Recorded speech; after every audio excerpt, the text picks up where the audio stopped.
Well, good afternoon, everyone. Hopefully, you're enjoying your afternoon or evening of a long weekend and getting some relaxation in. Thanks for clicking on here and enjoying the Sunday email, Meyer Moment. I want to start with this Bible verse today, Matthew 7:3. Why do you look at the speck of sawdust in your brother's eye and pay no attention to the plank in your own eye?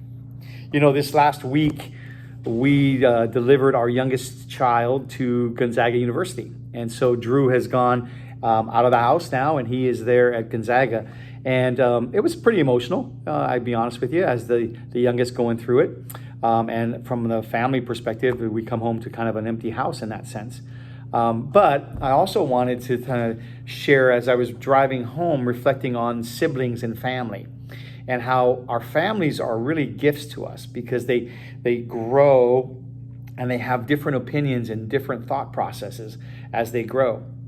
And that allows us to have conversation, maybe even some conflict in the family. And that then turns into maybe some grace and some understanding and some forgiveness in our families as we go.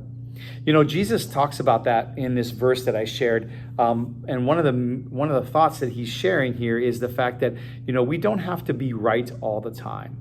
It's not always important for us to be right. You know, I've learned that just in the last couple of weeks of understanding really this whole COVID and getting back into the building and all that takes. It's not always to be right. It's to be safe.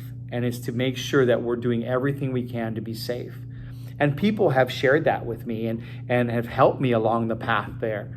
And sometimes, just sometimes, it's better to be gracious than right in some areas because you learn from other people and other people share those things in our lives. Just like maybe my son Drew has learned from his brother Josh in different areas of their life.